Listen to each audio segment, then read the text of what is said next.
Welcome back to Forbes Sports Money, presented by Fox Business Network. I'm Bob Lorenz. So let's say you're a successful business person who's had a lifelong love for racing. You own an historic race car or two, and you're itching to take them out on the track and measure yourself against other like-minded individuals with similar cars. What do you do? Well, there's a new event out there touring the Northeast called Legends of Motorsports, where millionaires and billionaires take to the track, and the rest of us get an up-close and personal opportunity to watch. Mike Lozanian traveled to Mont-Tremblant, Quebec to check out the lifestyles of the rich and dangerous. Nestled in the Laurentian Mountains of Quebec is the Mont-Tremblant municipality, known for its skiing and natural beauty. It's a playground for the rich and famous and the perfect place to host the newest elite racing event. Legends of Motorsports bills itself as an annual series of premium historic racing events and related lifestyle experiences. It's led by a group of business and motorsports insiders whose most famous face is Bobby Rahal, a three-time kart series champion and winner of the 1986 Indy 500. The Legends of Motorsports series is a series of events in the eastern half of the country in Canada, celebrating really these great race cars from the 1950s, 60s, 70s, 80s, even some from the 90s. And those decades really, particularly the 50s, 60s, and 70s were decades of where really the motorsports grew into what it is today. Legends of Motorsports is the perfect example of how sports and business mix. Another partner is Peter Stoneberg, a venture capitalist involved in the effort to bring the America's Cup to San Francisco. Peter, why did you start Legends of Motorsports with Bobby Rahal and Zach Brown? We saw what was being done in Europe at places like Goodwood with the Festival of Speed and the Revival and the Silverstone Classic, and they take it to a whole nother level. And we wanted to bring that level to America. Tell me a little bit about the economics of the cars.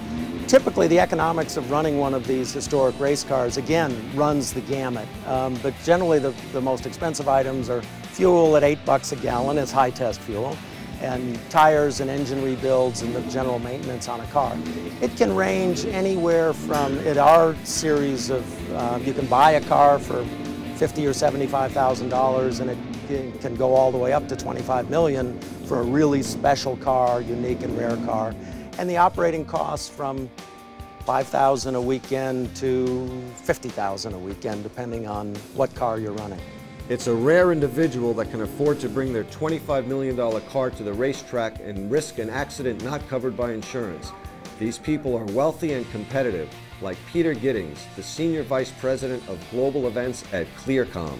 Peter, why is someone like you who's been racing vintage cars for so many years feel compelled to come to Mont-Tremblant this weekend? Well, Mont-Tremblant is a very, very technical course, rated by many of the top drivers to be the most technical course.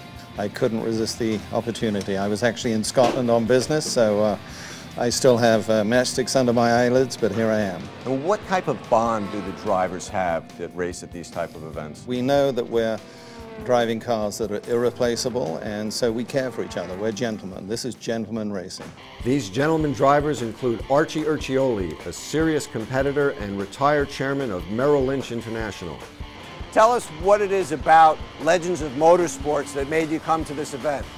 These races are historic races, the Legends of Motorsports, and there is a spectrum of sanctioning bodies that put on historic races, and some do, I think, a better job than others. And this is certainly among the few that try to be true to what the race cars were like in the day, the same standards and specifications.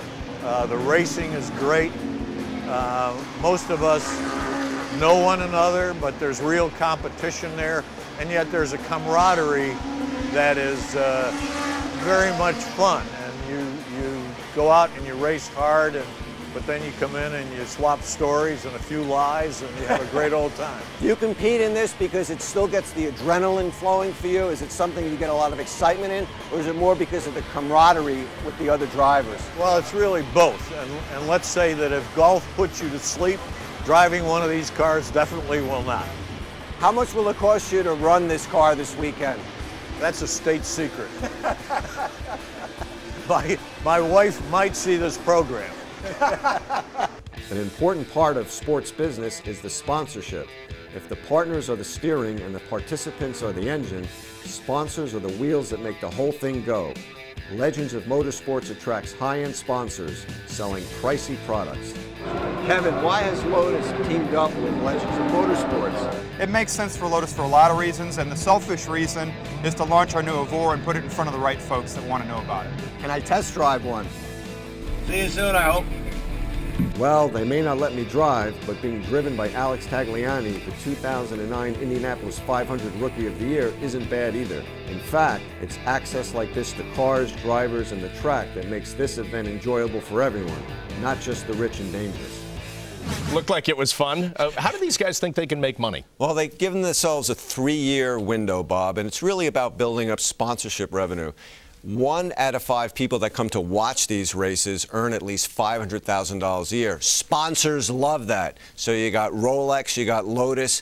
Camping there, Lotus introduced one of its new cars at this particular event, and so they're hoping by increasing sponsorship revenue, they'll start to turn a profit in about 2 to 3 years. The other way is a little more indirect. Zach Brown, we've had him on the show. He's a partner in Legends, and what he's looking for is indirect business relationships so that maybe if he gets people to come to this event, he can get more sponsorship money for his other racing events. And remember Spire Capital? They were one of the investors in bull riding, which we did a segment on, and they turned out to be really shrewd there. They made a lot of money. Well, guess what? They're an investor in Legends, which tells me this thing can be very profitable. But it can't be the exact same business model, bull riding to this kind of racing. So how ultimately do they think they can be profitable? Well, I think also you're going to see higher ticket prices. This has been around in Europe for decades, and it's been very profitable there. The ticket prices in Europe are considerably higher. So as it gains in popularity, they'll charge more for tickets in the States. All right. We're going to take a break. Coming up next, we'll talk with Bikram Chowdhury, the controversial founder of Bikram Yoga, who has made millions off the big business of yoga.